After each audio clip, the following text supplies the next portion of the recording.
Élections européennes 2019, les projets de politique agricole européenne des principaux partis. Merci beaucoup. D'abord, merci de cette initiative, d'avoir pensé sur ce sujet qui est quand même un sujet central, qui est l'agriculture dans le cadre de cette élection européenne, d'avoir pensé à effectivement cette audition des acteurs de l'agriculture dans le cadre de cette fondation et de cette fédération nationale de la presse agricole et rurale. Rapidement, l'enjeu agricole, je vais commencer par des lieux communs, mais c'est quand même utile de les rappeler. Beaucoup de choses se jouent à Bruxelles, et notamment via la PAC, la politique agricole commune, avec un budget qui représente plus de 40% du budget de l'Union européenne, donc c'est dire si le sujet est central. Et il est d'autant plus dans le cadre de cette élection-là, mais c'était déjà le cas en 2014, même si on venait juste de franchir une étape de réforme de la PAC. Là, par rapport à 2014, on est sur justement une élection qui est en amont de la réflexion, même si les choses sont déjà avancées, même si le commissaire européen à l'agriculture a déjà une copie sur la table. Le premier enjeu des nouveaux élus, de cette nouvelle mandature qui arrive, c'est quand même de discuter de cette réforme de la PAC pour 2020. Alors nous, les écologistes, comment est-ce qu'on a bâti, entre guillemets, la façon dont on peut faire évoluer les choses à l'échelon européen sur la question agricole. D'abord, le premier préalable, c'est de faire des constats. Et les constats, vous les connaissez, mais je vais quand même les rappeler, parce que ça va bien, les choses vont sans le dire, mais c'est bien de les rappeler.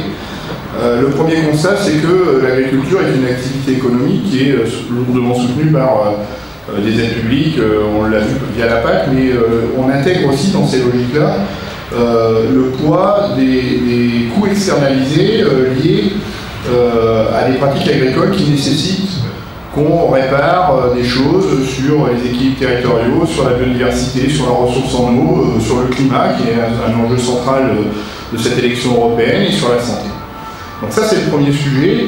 Et donc le poids de l'économie publique autour de l'agriculture fait que il est nécessaire, ça nécessite de replacer le débat agricole dans un véritable débat de société, de manière à ce que le sujet agricole ne soit plus discuté dans une sphère agricolo-agricole, mais bien avec la société civile concernée par les enjeux agricoles, de par l'engagement de cet argent public, mais aussi parce que la mission principale, fondamentale de l'agriculture, c'est de proposer la production de nourriture et donc entendre la société civile sur ces sujets de fourniture de nourriture et donc d'attente au sujet de la façon dont on construit la nourriture qu'on met dans les assiettes de nos concitoyens. Et au-delà de cette mission alimentaire, de cette mission de souveraineté alimentaire, effectivement entendre aussi les attentes de la société civile sur les 5 axes que j'ai déjà déclinés, que sont donc les équilibres territoriaux, la préservation des ressources, et je pense plutôt à la problématique de l'eau, qui est un enjeu important de ce XXIe siècle, les biodiversités, et je le mets au pluriel, parce qu'on parle souvent des biodiversités sauvages, les abeilles, les plantes, les oiseaux, les insectes. Moi, je parle aussi des biodiversités domestiques, à savoir les plantes et variétés locales, qui ont été mises à mal dans le développement agricole contemporain et qui pourtant peuvent être le support de logiques de développement agricole intéressants pour les générations futures. Donc c'est ce premier sujet qui consiste donc à entendre les attentes sociétales et à les intégrer dans une forme de débat de société. Donc ça, c'est le premier axe. Le deuxième axe, c'est par rapport à ça, essayer de voir comment, en intégrant donc, ces enjeux de société, on peut faire évoluer la façon dont on utilise, la façon dont on distribue, la façon dont on ventile les enveloppes d'argent public dont on dispose pour accompagner l'agriculture. Au premier rang desquels, bien sûr, la politique agricole commune.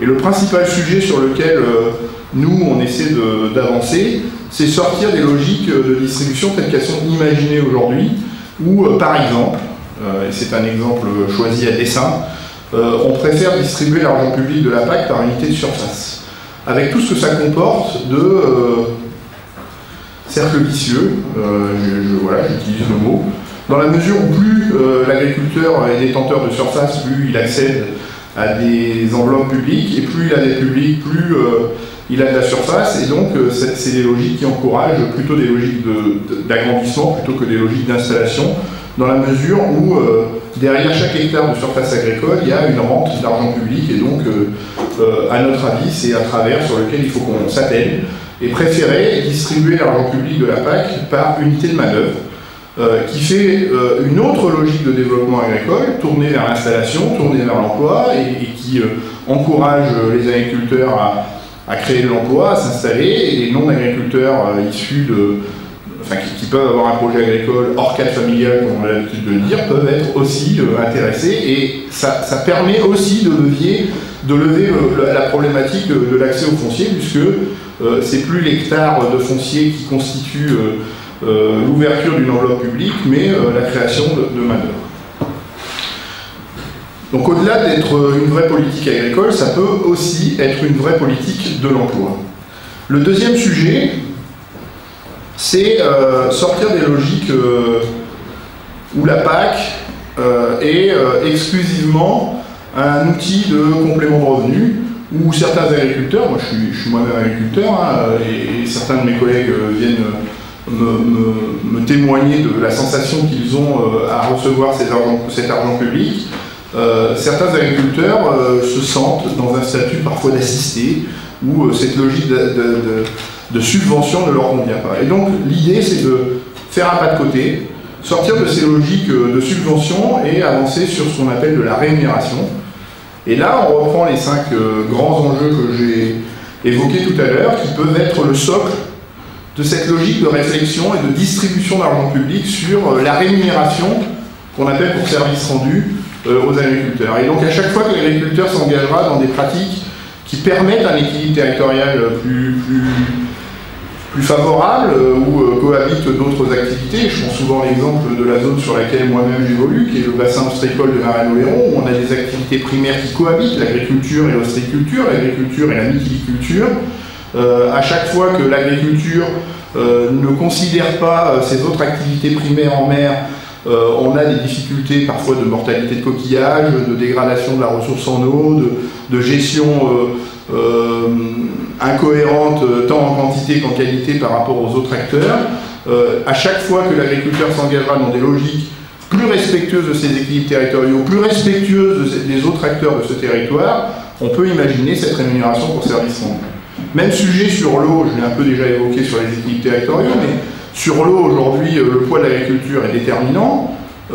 L'idée, c'est pas de remettre en cause l'intérêt de l'irrigation, pourquoi pas du stockage de l'eau, puisque sur la région sur laquelle j'évolue, il y a un vrai sujet autour du stockage de l'eau, mais réfléchir à la façon dont on met en adéquation les besoins que peut avoir l'agriculture sur l'utilisation de cette ressource en eau, avec ce que peut vraiment offrir la ressource, en intégrant justement cette notion de partage entre les autres acteurs liés à des activités primaires et qui peuvent avoir besoin de cette ressource en eau. Sur la dimension qualitative, j'ai parlé du quantitatif sur l'eau, mais sur la dimension qualitative, même chose. J'ai parlé des coûts externalisés. L'eau est un sujet où on mobilise beaucoup d'argent public pour réparer la ressource en eau qui, malheureusement, et on a encore dans la presse cette semaine des résultats qui sont inquiétants sur la dégradation de la qualité de l'eau, liée notamment à la présence de pesticides ou d'engrais de synthèse dans cette ressource. Donc préférer accompagner un modèle agricole et donc s'engager dans ces logiques de rémunération pour services rendus sur des logiques agricoles qui préservent la qualité de l'eau plutôt que de s'engager dans des logiques curatives qui sont excessivement coûteuses et qui font qu'aujourd'hui on continue d'engager beaucoup d'argent public dans ces coûts externalisés pour restaurer une bonne qualité d'eau, alors qu'on pourrait engager cet argent public dans des logiques d'anticipation, dans des logiques de prévention, qui éviteraient donc de mobiliser l'argent public dans des logiques dans des logiques curatives qui d'ailleurs ne s'attaquent qu'aux conséquences et ont l'inconvénient de ne pas s'attaquer aux causes. Sur les biodiversités, même sujet, on a régulièrement des messages d'alerte de scientifiques qui nous expliquent que les biodiversités sont mises à mal, mises en difficulté par des pratiques agricoles qui peuvent être en partie responsables de ces effondrements de biodiversité. On parle des insectes, on parle des abeilles, on parle des oiseaux. Et donc là, encore une fois, sur ces logiques de rémunération pour services rendus, on peut imaginer que des activités agricoles, des logiques agricoles qui s'attachent à une meilleure préservation de la biodiversité puissent ouvrir des enveloppes de rémunération pour services rendus. Sur la biodiversité domestique, j'en ai parlé tout à l'heure, c'est le même sujet, d'autant plus que sur ces biodiversités domestiques, on peut trouver dans la diversité, dans la variabilité génétique que véhiculent ces biodiversités domestiques, des réponses pour régler des problèmes liés aujourd'hui à des pratiques agricoles. J'ai parlé tout à l'heure de la problématique de l'irrigation. En utilisant par exemple des maïs population sur notre région, on a des recours à l'irrigation qui sont nettement moins importants que de continuer de faire le choix d'utilisation de maïs hybrides qui certes sont très productifs mais nécessitent, pour atteindre le potentiel génétique que nous proposent ces maïs-là, d'avoir recours à beaucoup d'engrais de synthèse et beaucoup d'irrigation, et donc qui impactent négativement et la dimension quantitative et la dimension qualitative de la gestion de la ressource en eau. Sur le climat, autre sujet important de cette campagne électorale, je crois que plus personne ici ne conteste la problématique climatique. Or, l'agriculture peut être un acteur central de la problématique climatique. L'agriculture est victime du changement climatique, c'est pas contestable. Si aujourd'hui, sur la région dans laquelle j'évolue, certains imaginent des projets de stockage de l'eau, c'est bien parce que la ressource en eau est de plus en plus tendue, donc c'est bien la preuve que l'agriculture est victime du changement climatique. On peut aussi regarder ce qui se passe sur les appellations viticoles et faire le constat que le changement climatique fait évoluer la caractéristique des plus belles appellations viticoles, donc l'agriculture est bien victime du changement climatique. Elle en est aussi coupable par l'émission de gaz à effet de serre qu'elle propose.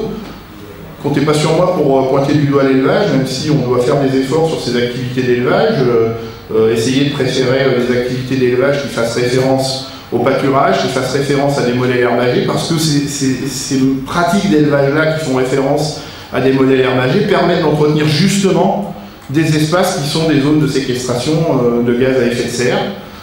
Ça n'empêche pas que des herbivores et a fortiori des ruminants émettent du méthane et donc des gaz à effet de serre, mais si en contrepartie, j'ai envie de dire, ils s'appuient sur des espaces qui sont eux-mêmes des zones de séquestration du carbone, on est quand même sur des logiques d'élevage qui sont nettement moins dramatiques en termes de changement climatique.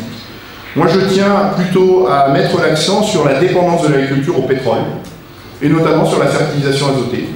Il faut 1,5 litre de pétrole pour faire 1 kg d'azote.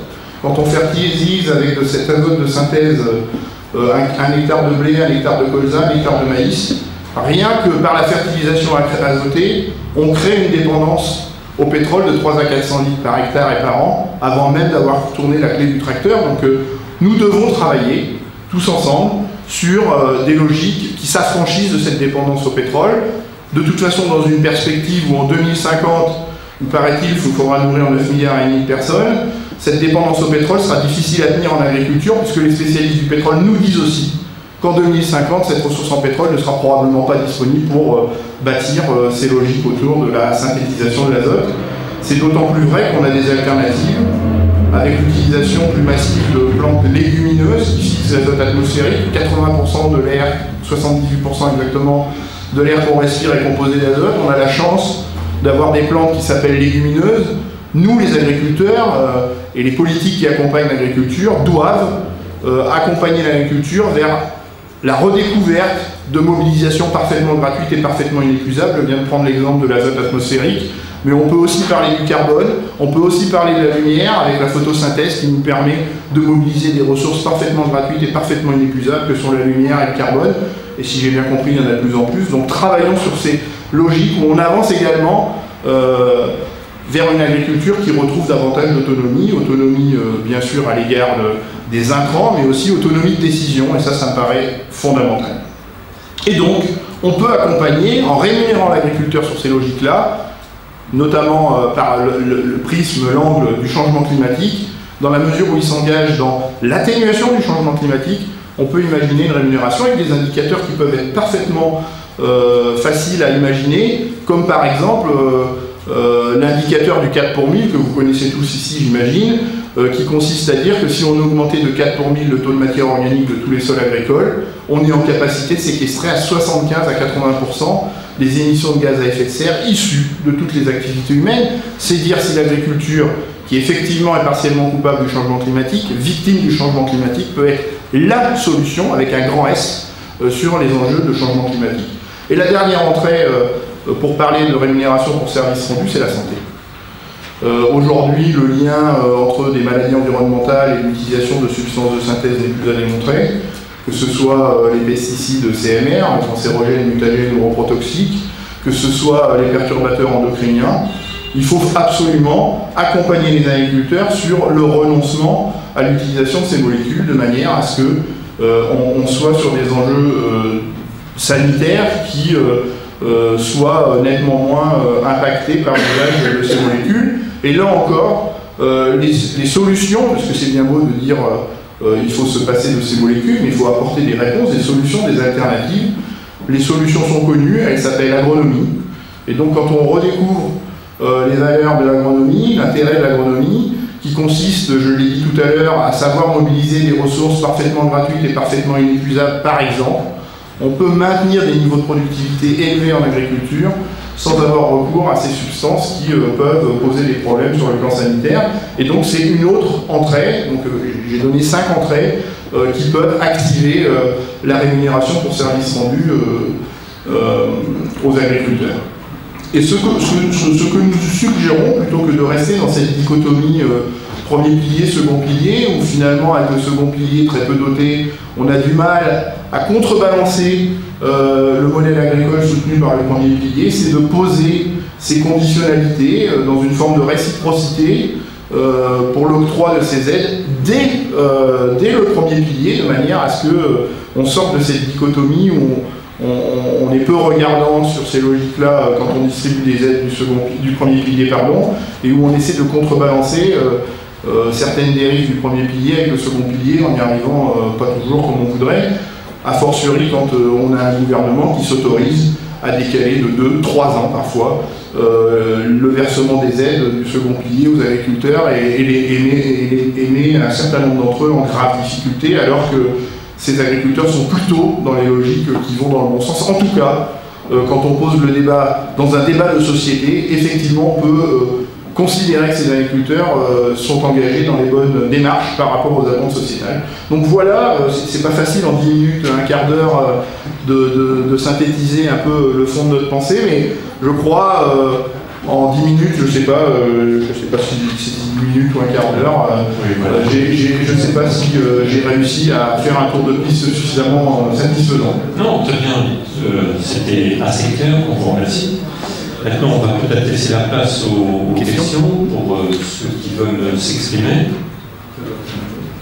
Excusez-moi, mais par rapport au schéma que vous présentez, vous déstructurez premier, deuxième pilier et vous raisonnez par rapport à des services rendus.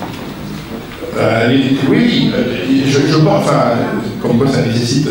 Il y a deux entrées. Il y a sortir de cette logique où on distribue de l'argent public sur des unités de surface, on passe sur des logiques d'unités de main-d'œuvre, et effectivement le conditionnement à des services rendus. Donc, et idéalement, idéalement, après, dans une discussion politique, on sait que la politique n'est que concession. Mais idéalement, effectivement, c'est faire du second pilier des premiers piliers. Ça, j'assume oui, tout à fait. J'assume cet axe de réflexion à la négociation. Oui, madame. Comment soutenez-vous l'agriculture biologique Oui, je sais. Après, je l'arrête. La question est pertinente. Comment est-ce qu'on soutient l'agriculture biologique ?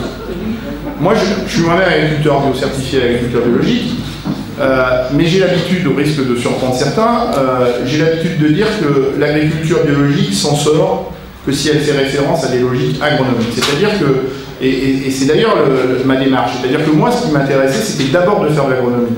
Et en faisant de l'agronomie dans des logiques suffisamment abouties, où on sort de ces logiques où l'agriculture biologique produit que 60 ou 70% de l'agriculture conventionnelle. On essaie de rester dans des logiques de production élevées, je reprends une phrase de mon ami Marc Dufumier, en faisant de l'agriculture intensément écologique, c'est-à-dire où on part de l'agronomie, on mobilise des ressources parfaitement gratuites et parfaitement inépuisables, on imagine des solutions agronomiques comme l'agroforesterie, comme le mélange d'espèces, qui permettent justement de préserver des potentiels de production élevés, et donc qui font référence à l'agronomie, qui font que l'agriculture biologique réussit, et si on y regarde bien, on n'a plus besoin de faire des aides spécifiques à l'agriculture biologique, puisque dans la déclinaison des principaux axes que j'ai proposés, à la fois la rémunération basée sur des unités de main-d'œuvre et non plus sur des unités de surface. On sait qu'aujourd'hui, les 6% d'agriculteurs bio emploient les 10% de population agricole, donc on favorise forcément l'agriculture biologique. Et quand on décline la conditionnalité, la réciprocité au versement des aides sur les 5 grands enjeux que je vous rappelle, équilibres territoriaux, préservation de la ressource en eau, préservation des biodiversités, préservation du climat et préservation de la santé, le grand gagnant de cette distribution, c'est pas contestable. Mais c'est même pas la peine de le citer. Même pour la conversion? Bien sûr, même pour la conversion. Vous supprimez les aides? Non, on ne supprime pas les aides, on les conditionne à d'autres logiques. Et quelqu'un qui s'engage dans la conversion à l'agriculture biologique, il va matcher tous les critères. Et donc il va faire le plein en termes d'aide publique. En fait, c'est toute la France, c'est toute l'Europe qui deviendrait quelque peu bio, quoi. Et pourquoi pas? Non, mais c'est juste pour comprendre. Ah mais moi j'assume la trajectoire qui est la nôtre, c'est d'arriver, et ça revient avec le débat que j'ai mis tout à l'heure sur la table, avec l'idée qu'on doit replacer le débat dans un débat de société. Aujourd'hui, de plus en plus de consommateurs, quand il va acheter des produits pour se nourrir, se posent la question de est-ce que je dois acheter plutôt celui-là que celui-là. Mais que font les autorités? Que font les autorités? Un consommateur, quel que soit l'endroit où il achète de quoi se nourrir, ne devrait plus avoir de se poser de questions sur la qualité du produit qu'il achète. Et donc j'assume une trajectoire où 100% des produits seraient certifiés bio, et donc le consommateur n'a plus à se poser la question de la qualité du produit qu'il achète, quel que soit l'endroit où il l'achète. Alors ça posera d'autres, je vois venir la question d'après, ça posera d'autres questions sur de quel bio on parle, c'est la subtilité entre le bio et la bio.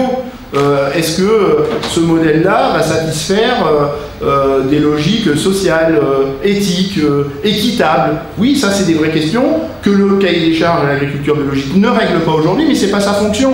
Ne faisons pas faire au cahier des charges de l'agriculture biologique ce qu'il ne peut pas faire. On doit imaginer effectivement peut-être d'autres logiques de certification qui font référence à des dimensions sociales, à des dimensions éthiques, à des dimensions de commerce équitable. Ça c'est un vrai sujet. Par rapport, d'ailleurs, j'enchaîne là-dessus, par rapport aussi aux logiques exportatrices, où les produits d'exportation de nos pays, de nos pays d'Europe qui bénéficient du soutien public de la PAC pour aller vendre leurs produits dans les pays du Sud et faire quelque part une forme de dumping, où finalement les produits autochtones sont moins compétitifs que ceux qui viennent de l'Union européenne. On suggère que ceux qui sont dans des logiques d'exportation, s'ils ont touché des aides publiques, au moment où ils exportent, doivent restituer l'argent public si c'est pour exporter vers les pays du Sud. Donc ça, c'est une dimension de commerce équitable.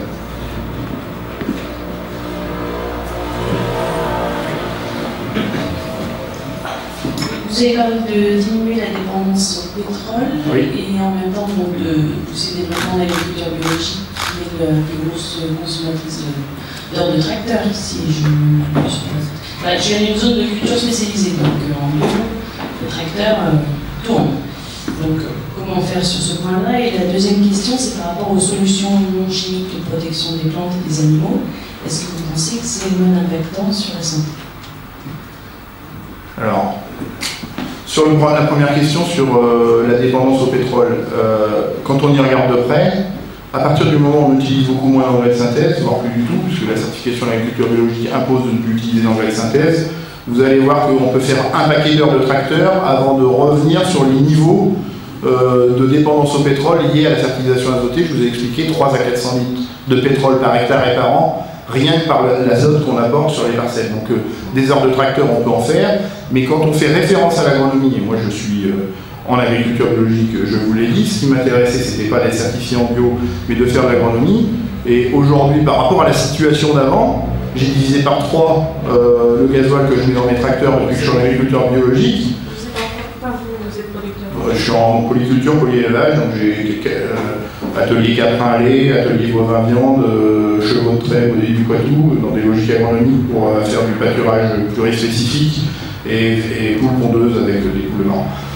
Et donc, mais je suis aussi en semi-direct sous couvert vivant autant que faire se peut, et donc ça nécessite de poser la question de l'agronomie. Et quand on fait l'agriculture biologique, où le premier curseur qu'on pousse, c'est le curseur agronomique, y compris sur la problématique de la dépendance au pétrole liée au carburant qu'on met dans le tracteur, parce que déjà en ayant effacé la fertilisation azotée de synthèse, je peux vous assurer que la dépendance au pétrole, on l'a déjà singulièrement atténuée. Mais effectivement, il y a des producteurs bio qui sont aujourd'hui très dépendants des heures de tracteur. On peut aussi progresser sur ce sujet-là en retrouvant des principes agronomiques aboutis. Sur le deuxième sujet, aidez-moi, j'ai mangé. Je vous demandais si les solutions non chimiques... oui, sur la protection des cultures. Culture oui, ou animales. Il faut réapprendre, j'assume encore ce que je vais dire, mais il faut réapprendre la façon de produire. C'est-à-dire que quand on fait le choix de cette agriculture-là, on est dans des logiques d'anticipation, de prévention. Et donc ça nécessite de travailler avec d'autres ressources génétiques, par exemple.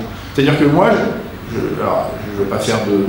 Mais je n'achète plus de semences aujourd'hui sur le marché de la semence. C'est-à-dire que ce que je cultive sont des écotypes, et donc des populations qui sont toutes différentes et qui font que finalement, elles sont beaucoup plus résilientes, résistantes à des attaques d'insectes ou de cryptogames sur ces populations qui font que par exemple, parce que justement on est peu impacté par des fusarioses et septorioses, on se retrouve aussi avec des récoltes qui sont peu impactées par les mycotoxines par exemple qui se réfugient sur des blessures liées à la fusariose ou de la septoriose.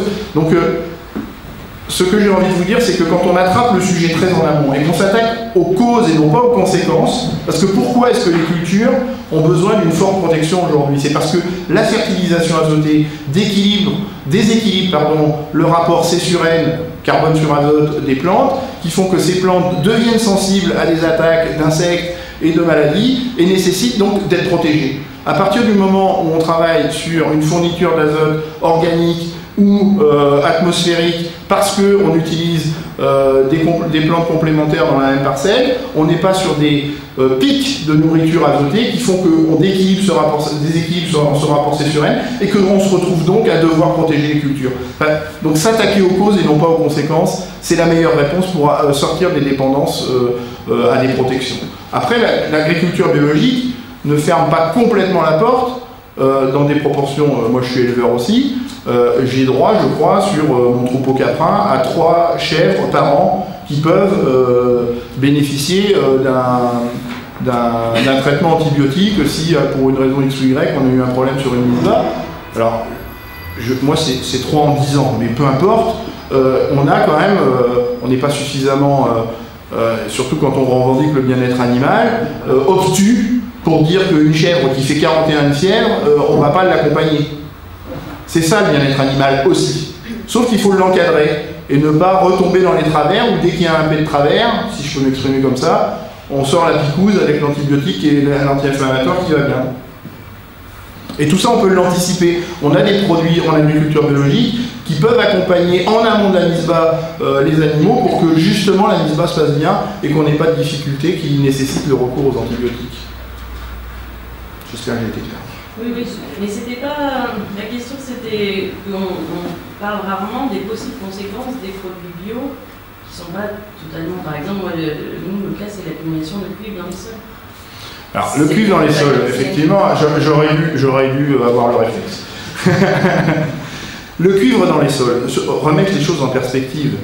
Aujourd'hui, quand on regarde les études un peu sérieuses sur les cuivres dans les sols, c'est pas chez les agriculteurs bio qu'on trouve les sols saturés en cuivre.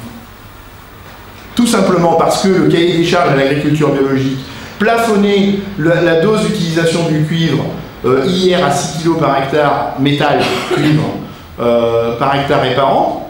Donc ça veut dire que, je rappelle que la dose d'homologation c'est 2 kg par hectare et par an. Donc ça veut dire qu'un agriculteur conventionnel sans stigmatiser personne, qui intercale d'une bouillie bordelaise, donc du sulfate de cuivre, entre 2 traitements de synthèse, en 2 traitements, il atteint les 4 kg, puisque maintenant depuis cette année c'est 4 kg par hectare et par an, il atteint les 4 kg. Et donc dans une logique qu'on peut saluer d'ailleurs, où les viticulteurs, les arboriculteurs s'éloignent des CMR, des cancérogènes, mutagènes et reprotoxiques, et font un report de ces CMR sur de la bouillie bordelaise, on voit effectivement des utilisations de bouillie bordelaise qui ont tendance à augmenter. Mais on est très loin dans l'augmentation de ces bouillies bordelaises, puisque là on atteint chez ces gens-là des doses qui peuvent être de l'ordre de 10 à 12 kg par hectare et par an, alors que l'agriculteur bio est limité à 4 hectares par hectare et par an, 4 kg par hectare et par an. Donc aujourd'hui la problématique du cuivre sur les sols et des saturations du cuivre sur les sols, effectivement il faut, j'ai pas dit qu'il fallait pas être vigilant, il faut être particulièrement vigilant en bio de manière à ce que effectivement on tombe pas dans ces travers, mais quand on regarde avec objectivité les résultats des analyses de sol faites aujourd'hui, c'est pas chez les agriculteurs bio qu'on trouve les sols saturés en cuivre. Parce que le cahier des charges a su en encadrer des limites tout à fait acceptables. J'ai pas dit qu'il fallait coûte que coûte utiliser du cuivre non plus. Hein. On peut essayer de réfléchir à des alternatives au sulfate de cuivre pour protéger les vignobles et les arbres fruitiers. Une dernière question. Ah oui, j'ai cassé le chrono. Non, ça va, je vous écoute. Alors, sur la refonte de la PAC que vous proposez, est-ce que vous avez chiffré le nombre d'exploitations ou d'exploitants qui sortiraient totalement du dispositif, en tout cas qui ne percevraient plus d'aide? Personne ne sort du dispositif, puisque par définition, un agriculteur, il y a au moins une personne. Donc s'il y a une enveloppe par unité de travail humain, personne ne sort du dispositif. L'objectif du dispositif, c'est justement de ne laisser personne au bord de la route. En revanche, essayer d'accompagner des transitions pour que, sur un socle qui est la distribution des aides par unité de travail humain, sur ce socle-là, on encourage des pratiques plus vertueuses, si je puis m'exprimer comme ça, et qui font qu'à partir d'un socle minimum, on peut amplifier l'enveloppe publique sur la base d'engagement qui correspond aux 5 enjeux, aux 5 grands axes que j'ai développés tout à l'heure. Et imaginons le cas d'une ferme très intensive, mais qui emploierait également beaucoup de main-d'œuvre. Alors, elles sont pas dans quelle situation ces femmes-là? C'est la raison pour laquelle j'ai présenté les choses sur 2 pieds. J'ai à dessein pas choisi 2 piliers. Sur 2 pieds, c'est-à-dire qu'il y a l'unité de travail humain et l'unité de main-d'œuvre. Et effectivement, le contre-exemple idéal, c'est des élevages très intensifs qui ne respectent rien du bien-être animal et qui emploient beaucoup de main-d'œuvre et qui pourraient être bénéficiaires de grosses enveloppes publiques. Effectivement, ils auraient un socle lié à la distribution, lié aux unités de main-d'œuvre qui serait plutôt intéressant, mais qui serait pondéré, atténué par les autres engagements à respecter dans la réciprocité que je propose sur les 5 grands axes que j'ai déclinés. Voilà. C'est pas parfait. On est conscient que c'est pas parfait. Mais ça pose quand même les bases d'un autre développement agricole basé sur une transition. J'ai vu votre main. Et qui surtout correspond, je crois que ce qu'il faut retenir, c'est qu'on essaie de bâtir une PAC qui correspond aux attentes sociétales. Et donc on replace le débat agricole dans un véritable débat de société. Oui, je vous écoute. À vous écouter, votre exploitation, vous, correspond à tous les critères, à la fois de main-d'œuvre. Pas du tout. Non, ben non, je vous ai... Pas du tout, c'est petit ça comme franchement, ça relève pas le niveau de ce qu'on vient d'entendre jusque-là. Pas du tout. Pas du tout. Parce que en termes de main-d'œuvre, par exemple, parce que je suis sur un modèle très, très extensif, je pense qu'il y a des agriculteurs qui peuvent valider sur des modèles qui ressemblent aux miens davantage de tickets sur l'unité de main-d'œuvre. Donc non, voilà. Franchement, me prêter ce genre d'intention, ça est le niveau. Retrouvez l'actualité de l'AFJA sur www.afja-asso.fr.